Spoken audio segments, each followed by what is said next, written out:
guys, welcome back to my YouTube channel. My name is Faye. If this is your first time here, welcome. Glad to have you. So today we are talking about studying in the US as an international student. This is for university or college level education. If you have more targeted questions, do leave them down below or follow me on my Instagram or TikTok accounts. I do make more content like this about internships, about studying abroad, fashion, and just wholesome, girly pink things, if you know what I mean. So yeah, let's get started. As an international student studying in the US, I would like to break down some misconceptions that you might get in this type of video, but for an American student. So you might hear them say something along the lines of, your major doesn't matter. True. At the end of the day, the quality of life you're looking for, you pick a major for that. Also true. Jobs and internships are the most important. Very true, and I have a separate video about that in this series about college excellence. So please do click on the bar above and watch the other videos if you're interested in learning more about that. And overall, certain majors make less money than other majors. So at the end of the day, you have to pick, do I want money or do I want what I'm passionate about? I'm not going to go into that conversation. It's totally up to you to decide.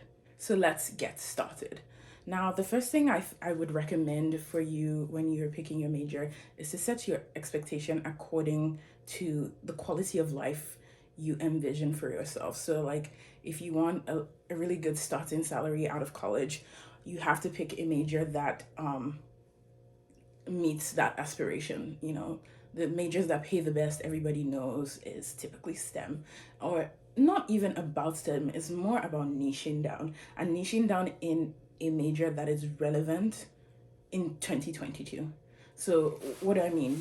You need a major that is relevant, technically relevant, like in the world. Now think about it. What do we need most of in 2022? Doctors, nurses, computer scientists. They will make the most money because they are most in demand. It's supply and demand. Now, people who wouldn't make as much money as an art curator, somebody who studies the weather, a broadcasting major. How often do you watch a broadcast of the weather as a 22-year-old? You see where I'm going? I'm just trying to put that in perspective. So yeah, overall, I would say for an international student, the best thing I can recommend for you is to study STEM. I will give you 3 reasons why I think you should study STEM. First of all, STEM gives you 3 years OPT. Now this means nothing to you right now, but I'll just give you a brief rundown of what that means. So when you graduate and you want to work in the US, it's not, oh, I finally have this degree, the US is going to hire me because I now have this degree. It's not a straight process like that. You usually get a period where you're allowed to use what you've learned in your degree in a job that matches that degree.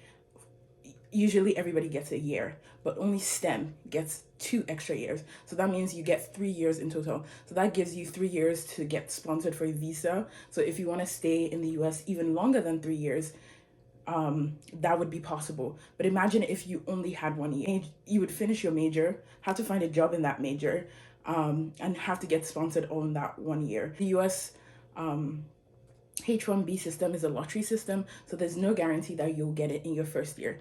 So all I'm thinking is about, look at your odds. Every year, your odds are going lower and lower and lower and lower.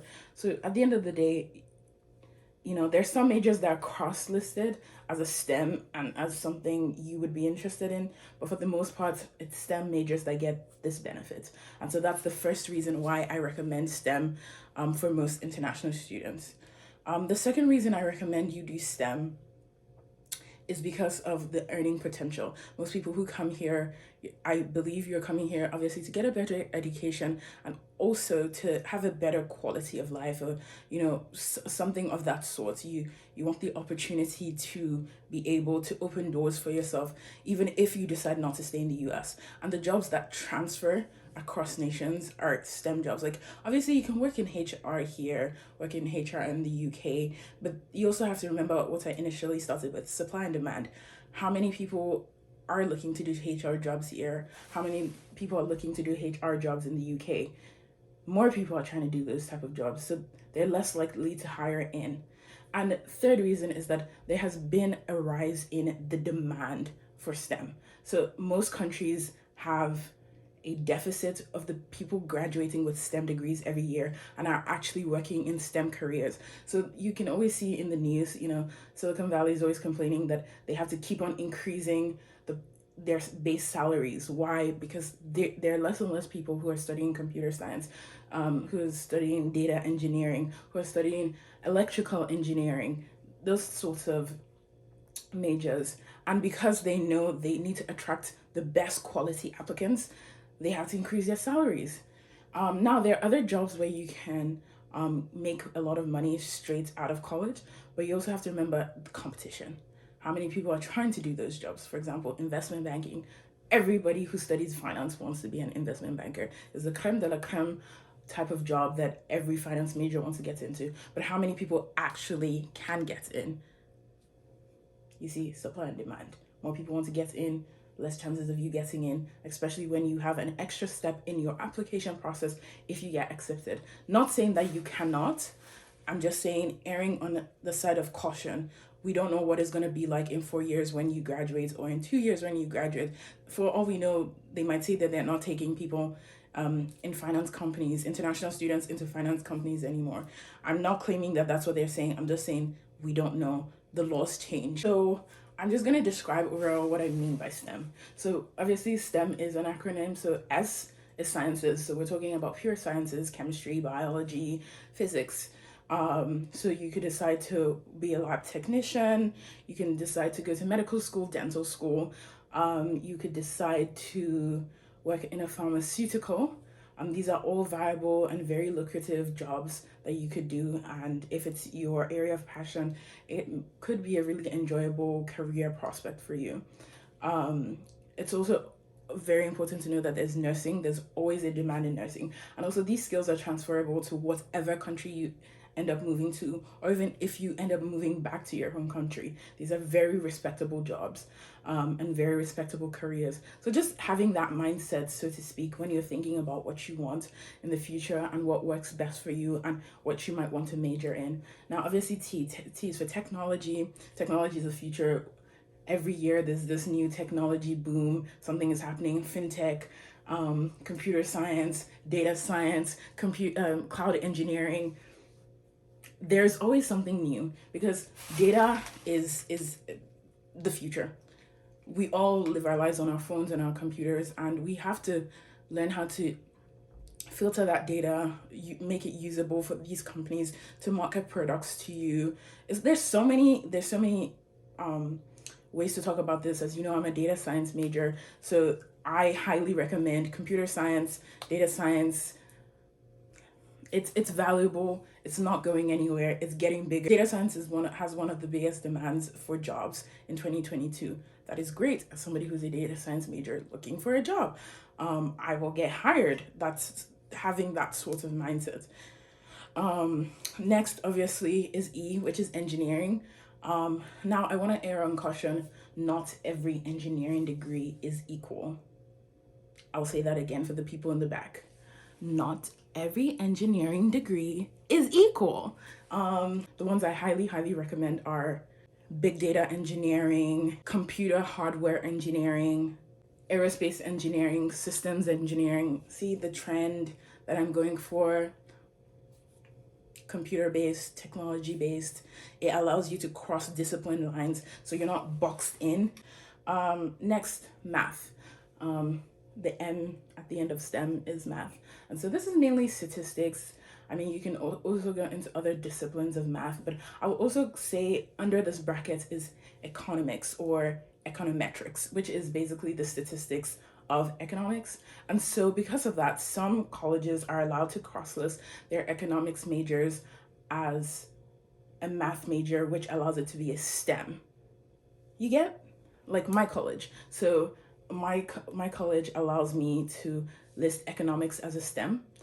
So therefore I get 3 years OPT for data science, 3 years OPT for economics. And because it's considered a STEM, I did have to take an econometrics class while I was here. Some places require you to take more classes than my college, but you have to make sure that the college that you're in or applying to is qualified to do that. For example, Howard University, their economics course is not considered a STEM. So you will still have 1 year of OPT. You wouldn't have 3 years of OPT. You see, you have to know the laws. You have to know how to finesse this game, because that's what we're doing. We're finessing this game so we don't have to work that hard. Now, another thing I'm gonna add here, because of, like I said, supply and demand, is accounting. Now, most people don't want to be accountants. I don't know how else to say that. Obviously, we have accountants in the world. There are people who study accounting, but I don't know how to explain it to you. Like, accounting isn't the funnest job to do, so a lot of people don't want to do it. And because of that, there's always a demand for accountants, especially during tax season, which is like basically now. So it would be easier to find an internship and then secure a job that way. But also in some schools, you can be an economics major cross-listed as accounting, which allows you to get your 3 years OPT, or you can be, in some schools, accounting is under a business major or under a finance major. So you have to know how your school classifies it, or the best bet, if you know your school has an economics major that is it's considered a STEM, I will be an economics major with a concentration in accounting. So that just means that you take a lot of accounting electives.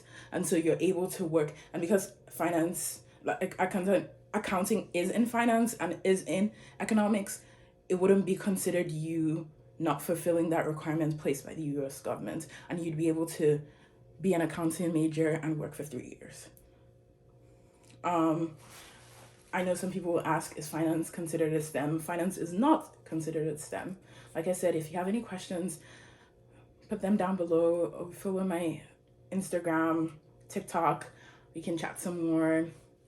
I'd love to debate this with you. If you have any other majors that you're interested in, or things that you want me to talk about specifically. Now, the final thing that I will say is a good major is considered an art, but it's cross-listed as an engineering in some places, it's cross-listed as math in some places, and that's architecture. Now, it depends on how your school, files for this architecture major.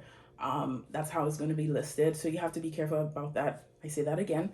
But overall, the reason why I think that architecture is good is because, we always have a housing market. People are always trying to build something of some sort.